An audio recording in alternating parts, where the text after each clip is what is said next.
अच्छा, मुझे बताइएगा ये झंड होती है बच्चों की, सारे ही हमारे जी, जी। पाकिस्तान का तो ट्रेंड है। पहली बार झंड तो दूसरी बार झंड, कुछ लोग फैमिली तो झंड पे झंड, झंड पे झंड कराते, कहते नहीं घने बाल आएंगे। अब वो जो ये घने बाल के चक्कर में बच्चा बेचारा झंड में रहता है, मतलब टिंड करा के रहता है, जी, जी। उधर उस तरह लगता है, कभी कोई मशीन लगती है, इरिटेशन हो जाती है ना। जी, जी। बच्चे के सर पे कोई ऐसे कट लग जाए या जी, कोई जी। ऐसी जलन, कहीं कुछ ऐसी स्किन इरिटेशन, उसके लिए क्या कर सकते हैं कोई ऐसा? जी, सबसे पहले तो मैं ये घने बालों का आपको बताना चाहती हूँ कि पूरे साल में बच्चे ने गंजा ही रहना है, ठीक है? ये एक नेचुरल प्रोसेस है कि एक वेव चलती है, 1 साल तक बच्चे के बाल पूरे नहीं आते। तो ये जो नेचुरल रवा है, ये जो कहते हैं निकालो निकालो, ये जो बड़े हाँ, बुजुर्ग बड़े सारे, बुजुर्ग ये कहते हैं कि आप बार-बार वो उसकी बाल उतरवा देंगे ना, तो 1 साल के बाद बाल घने आ जाएँगे। ये गोरे का बच्चा तो नहीं कराता है, जो बिल्कुल नहीं, फॉन्डर्स है करना उनकी तो भी नहीं मैंने कभी आपने। झड़ सुनी ही नहीं है।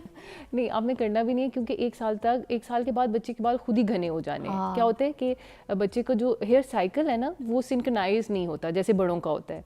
तो 1 साल में आप देखेंगे कि पहले बच्चे के यहाँ बाल गायब होते हैं, फिर यहाँ गायब होते हैं, फिर पीछे गायब होते हैं। हाँ। तो वो एक वेव चलती है। रुइयों की तरह बाल। हाँ जी, तो वो एक गंजपन रहता है किसी ना किसी एक एरिया में।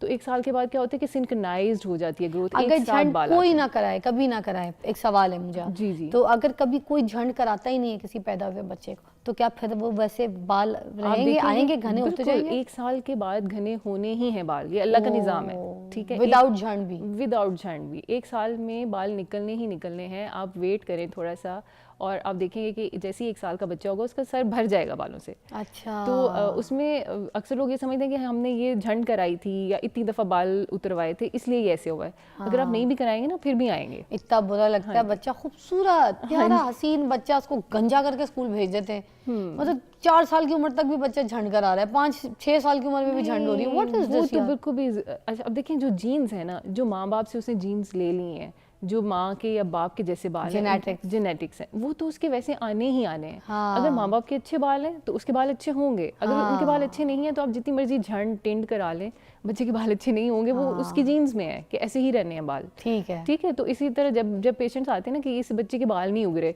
तो सबसे पहले मैं कहती हूँ माँ से अपने बाल दिखाएं मुझे, आपके बाल कैसे हैं, आपके हस्बैंड के बाल कैसे हैं। तो जैसे आपके हैं वैसे ही उसके होंगे। आप उसमें जो भी ट्रीटमेंट्स करा लें, शैम्पूज यूज़ कर लें, उसके बाल बहुत ज़्यादा डिफरेंट नहीं हो सकते आपसे, ठीक है? तो उसका जो मैक्सिमम पोटेंशियल है वहाँ तक जाएंगे बाल, तो उसमें बहुत ज़्यादा झंड कराने की अब ये जो कर ही देते हैं लोग, उस तरह भी फेर देते हैं, मशीनें भी फेर देते हैं, अब बाद में ना थोड़ी सी इरिटेशन, बारीक बारीक बारीक बारीक बारीक बारीक दाना भर जाता है कुछ बच्चों के सर पे, उसके लिए क्या किया जाए? उसमें ये कि देखिए स्टरलाइजेशन बहुत ज़रूरी है। जो इंस्ट्रूमेंट बच्चे के सर पे लग रहा है वो कितना स्टरलाइज्ड है, वो कितने लोगों को पहले लग चुका है। अब हमने ये देखा कि हेपेटाइटिस बी सी बड़ा कॉमन हो रहा था, ये एक ही उस तरह से टेंड करने से या एक ही उस तरह को बार बार यूज़ करने से। तो स्टरलाइजेशन बहुत इंपॉर्टेंट है। मेक श्योर कि जो बच्चे के सर पे जो चीज़ इंस्ट्रूमेंट यूज़ हो रहा है वो प्रॉपर्ली स्टरलाइज्ड हुआ है। या अपनी किट अलहदा बना लें, अपने घर की किट अलहदा बना लें कि भाई हमारे जब बाल कटेंगे तो ये किट यूज़ होगी, ये कैंची होगी, ये वो शेवर होगा, ये सारी चीज़ें होंगी, ठीक है? एक तो ये होना चाहिए। दूसरा, अगर तो दाने बन गए हैं तो उसमें हम सिंपल कहते हैं एंटीबायोटिक, आपको टॉपिकल एंटीबायोटिक क्रीम्स लगानी पड़ती हैं। उसमें ग्लाइसिन 1% लोशंस आते हैं जो कि आपने स्कैल्प पे सुबह शाम लगाने हैं, उससे 2 से 3 दिन में वो दाने ख़त्म हो जाते हैं और बच्चा ठीक हो जाता है बिल्कुल। अच्छा, और जो तेल वगैरह है वो लगाया जा सकता है अगर इरिटेटेबल स्किन हुई हुई है सर की, उसके ऊपर ऑयल मसाज, ये सब सरसों, ये सब कुछ लगा सकते हैं? जी बिल्कुल। अच्छा, एक चीज़ होती है क्रेडल कैप, उसको हम कहते हैं, वो बच्चे में ख़ास तौर पे आती है यहाँ पे इस एरिया में। उसका किसी भी बाल उतारने वाली मशीन से कोई ताल्लुक़ नहीं होता। एक खुश्की का एक पैच होता है जिसको क्रेडल कैप बोलते हैं। ये 1 साल के बच्चों में आता है, 6 महीने के, 9 महीने के बच्चों में।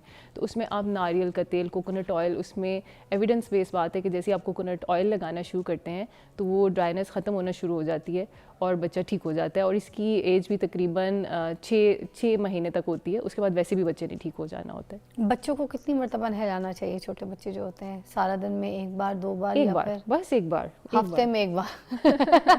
ये हमने सुना है कि जैसी सर्दियाँ आती हैं तो फिर हफ्ते में 1 या 2 बार ही नहलाते हैं, लेकिन मेरा ख्याल है कि रोज़ाना 1 दफ़ा ज़रूर नहलाना चाहिए।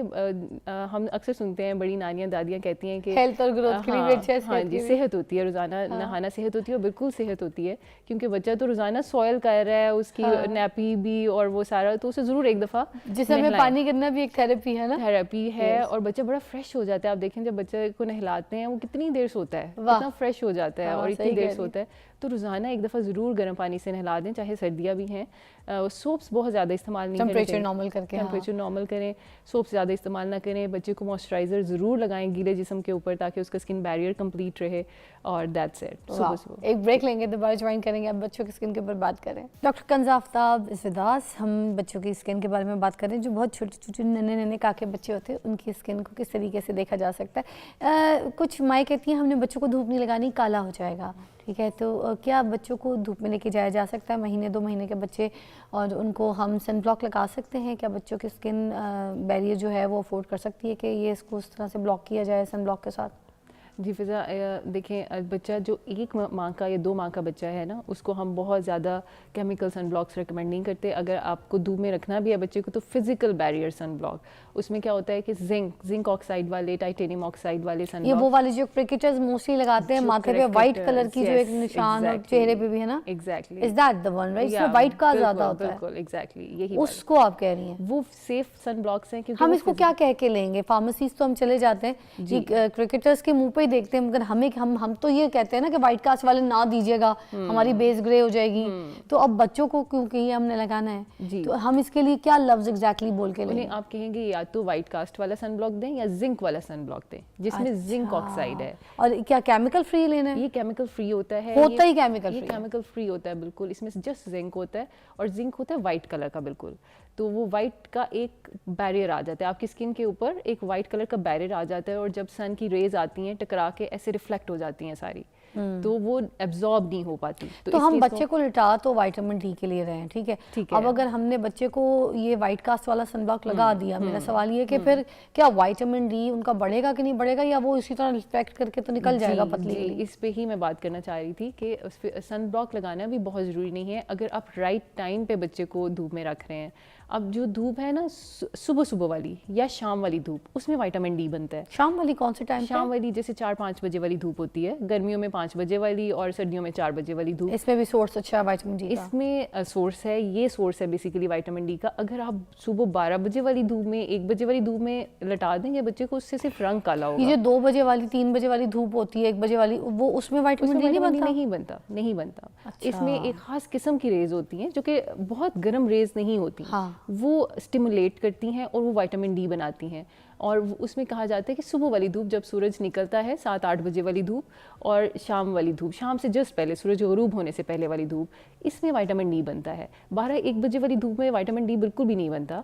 तो उसमें एक तो बच्चे को ना लटाएं, ठीक है। कोशिश करें जब बिल्कुल सूरज सर पे ना हो, मतलब थोड़ा सा एंगल पे हो, उस वक्त विटामिन डी बनेगा, उस वक्त बच्चा काला भी नहीं होगा इतना। अच्छा। ठीक है। दूसरा, अगर आपको काले रंग का बहुत वो है, डर है, तो सिर्फ फेस पे आप थोड़ा सा फिजिकल बैरियर लगा दें, फिजिकल सन ब्लॉक लगा दें, बाकी एरिया पे कुछ भी ना लगाएं, और उसको अपना विटामिन डी बनाने दें, क्योंकि बाकी आपकी सरफेस तो एरिया बहुत बच्चे की ग्रोथ है, थोड़ा सा धूप में रखेंगे तो फिर हड्डियां जरा विटामिन डी के सोर्स से अच्छा है, धूप में एक्सपोजर होना चाहिए।